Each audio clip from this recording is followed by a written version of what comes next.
तामुलपुर मोथंगापुराव दरं अदालगुरि लकसभानि बियाबनि एनडीए दलनि बिसायख'थि सामलाय मावख' बेखेवदों।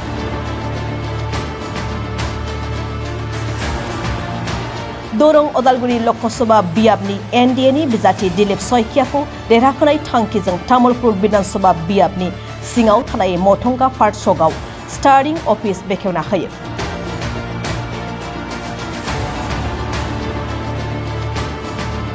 स्टार्टिं कमिटि मावखुलिखौ बेखेवनानै होयो केबिनेट मन्त्री उरखावगोरा ब्रह्मआ। बे हाबाफारियावनो बाहागो लायो तामुलपुर विधानसभा बियाबनि एमएलए जलेन दैमारी, स्टार्टिं कमिटिनि गाहाय लिंथुमगिरि एमएलए बिजितगोरा नार्जारी, हेमन्त कुमार राभा, इउपिपिएल बीजेपी आरो एजीपी दलनि गोबां दैदेनगिरि बिथांमोनहाबो बाहागो लानानै हाबाफारिखौ जाफुंसार खालामो। আজি তামুলপুৰৰ নিৰ্বাচনী কাৰ্যালয় এনডিএৰ নিৰ্বাচনী কাৰ্যালয় উদ্বোধন কৰিবলৈ পাই মই ভাল লাগিছে। তামুলপুৰ এনেই জিকি যোৱা এটা সমষ্টি, বিধানসভা সমষ্টি হিচাপে, কাৰণ ইয়াত যিটো বিজেপিৰ দলীয় স্থিতি, ইউপিপিএলৰ দলীয় স্থিতি আৰু কিছু এৰিয়াত এজিপিৰ যিটো স্থিতি দেখিবলৈ পাইছোঁ, তাত বিপিএফৰ স্থিতি একেবাৰে শূন্য আৰু কংগ্ৰেছটো নায়েই। সেইকাৰণে ইয়াত বেছি টান নহ'ব, সেইকাৰণে ভাল লাগিছে।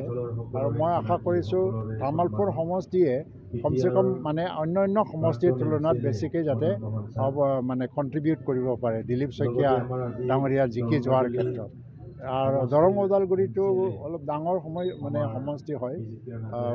আমাৰ 11টা বিধানসভা সমষ্টি আছে আৰু তাৰ প্ৰায় 21 লাখতকৈ বেছি ভোটাৰ্ছ ৰাইজ আছে।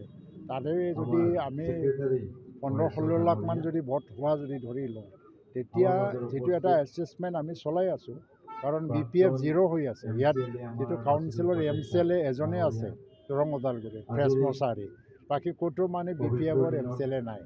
কংগ্ৰেছৰ স্থিতিটো প্ৰায় বিটিআৰৰ বাহিৰত কিছু হয় আছে, কিন্তু ভিতৰত নাই। ভিতৰতে 6টা সমষ্টি পৰিছে। তো বিজেপি আৰু এজিপি আৰু ইউপিপিএলৰ ভোট শ্বেয়াৰটো যদি ধৰি লোৱা হয়, মুখ্যমন্ত্ৰী এটা আমাক হিচাপ দি আছে দৰং ওদালগুৰিত প্ৰায় 3 লাখ ভোটৰ ব্যৱধানত জয়ী হ'ব দিলীপ শইকীয়া। তো সেইটো সফল হ'বই আৰু এইটো কৰিবৰ কাৰণে কাৰ্যালয়টো আজি উদ্বোধন কৰা হৈছে। নাই, এটা কথা কওঁ, মাধৱ ৰাজবংশী নামৰ মানুহজনক আজি বহুত বছৰৰ পিছত নামটো শুনিছোঁ। আৰু কংগ্ৰেছৰ ইয়াত স্থিতিও নাই। কংগ্ৰেছ 1.5 লাখ 2 লাখ ভোট যদি পায় ভাল কথা। আৰু দুৰ্গা দাস বড়ো ইয়াত ইলেকশ্যনটো জিকিবৰ কাৰণে অহা নাই। ইলেকশ্যন যিবিলাক তেওঁলোকৰ ভিতৰৰ কথা ময়ো গম পাওঁ, তেওঁলোকে আলোচনা কৰি আছে যে 2025 চনত কাউন্সিল ইলেকশ্যন হ'ব। এইবাৰ MP ইলেকশ্যনটো যদি খেলা নহয়, তেতিয়া 25ত আমি খেলিব নোৱাৰিম। সেইকাৰণে এটা তেওঁলোকৰ উদ্দেশ্য হ'ল যে নিৰ্বাচন খেলক, বিপিএফ বচাওক। তাৰ কাৰণে তেওঁলোকে আহিছে। তাত দুৰ্গা দাস বড়ো গমেই পায়। আৰু আজি যিটো এটা নমিনেশ্যন দিয়াৰ ক্ষেত্ৰত প্ৰায় আজি 40,000মান মানুহ গোট খাই দিলীপ শইকীয়াক সংগ দিলে জনগণৰ ৰাইজে। নমিনেশ্যনৰ সময়ত ইমান বৃহৎ সংখ্যক মানুহ এনেকুৱা হোৱাটো মই দেখা নাছিলোঁ, কোনেও দেখা নাই। আজি দুৰ্গা দাস বড়ো তেওঁ বিধায়কো হয়। আজি কাৰ বিৰুদ্ধে নিৰ্বাচন খেলিছে? তেওঁলোকৰ টাৰ্গেটটো কোন?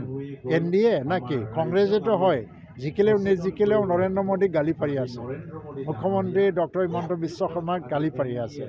দুৰ্গা দাস বড়োৱে কাক প্ৰতিপক্ষ হিচাপে ধৰি লৈছে? দিলীপ শইকীয়াটো বিজেপি, কিন্তু দুৰ্গা দাস বড়ো বিজেপিকটো নাম লৈ পেলাই গালি পাৰিব পৰা নাই।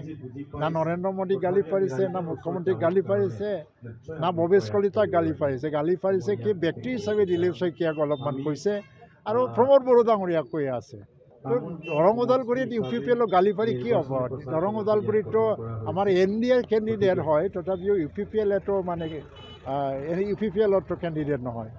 কাক গালি দি আছে? কাৰ বিৰুদ্ধে তেওঁ যুঁজি আছে? এইকাৰণে দুৰ্গা দাস বড়োৱে যে এটা ভিতৰুৱা এটা গুপ্ত কাৰণত আমাৰ ৰাজহুৱাভাৱে তেওঁলোকে ক'ব পৰা নাই যে তেওঁলোকে নিৰ্বাচন খেলিছে।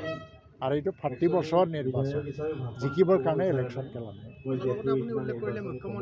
হয়, এইটোতো কয়, মুখ্যমন্ত্ৰীয়েও কৈছে যে আমিও জানো যে দুৰ্গা দাস বড়ো বিধায়ক হিচাপে একোৱেই নাই, 0 নাই, 0। কিন্তু তেওঁলোকে ৰাজ্যসভাত ভোট দিলে বিজেপিক। বিজেপি কেণ্ডিডেট বা মানে NDA কেণ্ডিডেট হওক তাৰ কাৰণে অলপমান মৰম কৰি পেলাই তেওঁলোকক যাই আছে কিন্তু একো নাই তেওঁলোকৰ BPৰ বিধায়কৰ কোনো একোৱেই নাই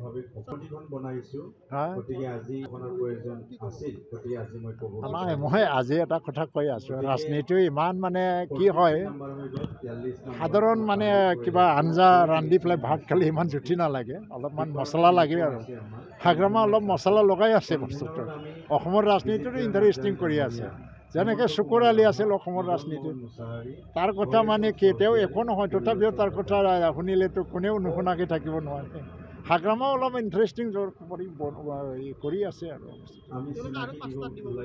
দিয়ক তেওঁলোকৰ আৰু পইচা টইচা ক'ৰবাৰ পৰা পাই আছে নেকি নাজানো কিন্তু কোকৰাঝাৰ জিকি দেখুৱাওক তেওঁলোকে আৰু কি আমাৰ দুৰ্গাদাস বড়োক জিকাই দেখুৱাওক আৰু এই নিৰ্বাচনত 2টা চিট যেতিয়া মানে পৰাজিত হ'ব BPF 0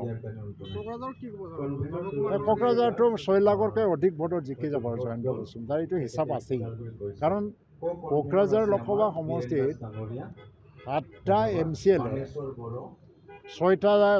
6জন MCLA BPFৰ পৰা BPF ত্যাগ কৰি 3জন BJPত জইন কৰিলে 3জন UPPLত জইন কৰিলে আৰু এজন কংগ্ৰেছৰ পৰা আহি পেলাই BJPত জইন কৰিলে 7জনে জইন কৰিলে তাৰপিছতো হাগ্ৰামাৰ লগত বেছি নাই MCLA সেই ভোটবিলাকতো মাইনাছ হৈ পেলাই আমাৰ পেলাই জইন কৰিছে আৰু আজি BJPৰ যথেষ্ট ভোট শ্বেয়াৰ আছে UPPLৰ যথেষ্ট ভোট শ্বেয়াৰ আছে কোকৰাঝাৰ 6 লাখতকৈ বেছি ভোটত জয়ন্ত বসুমতাৰী জিকি গৈ আছে খাম্পা খেলিছে ঠিকেই তেওঁলোকে ৰাজনৈতিক দলৰ এটা চৰিত্ৰ ৰক্ষা কৰিছে ৰাজনৈতিক ধৰ্ম পালন কৰিছে কৰিব দিয়ক মই ক'ব লগা একো নাই কিন্তু তেওঁলোকে 2.5 লাখ ভোট পাব BPFৰ 2.5 লাখ ভোট হ'ব আমি 6 লাখতকৈ ওপৰত যাব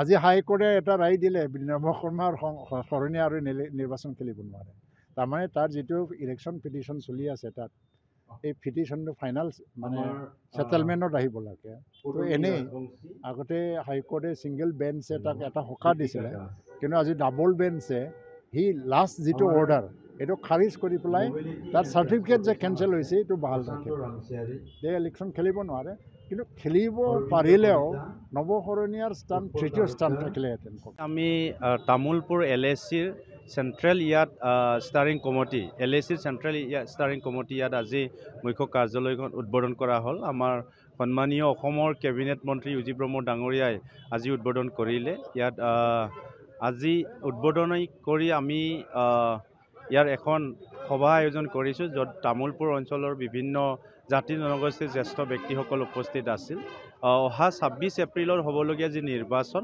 এই নিৰ্বাচনত তামোলপুৰবাসীয়ে দিলীপ শইকীয়া ডাঙৰীয়া পদুম ফুলত ভোট দি আমাৰ ভাৰতৰ বিশ্বগুৰু প্ৰধানমন্ত্ৰী নৰেন্দ্ৰ মোদী ডাঙৰীয়াক বিশ্বক নেতৃত্ব দিয়াৰ কাৰণে আজি আমি তামোলপুৰবাসীয়ে পদুম ফুলত ভোট দিয়াৰ কাৰণে ৰেডি হৈছে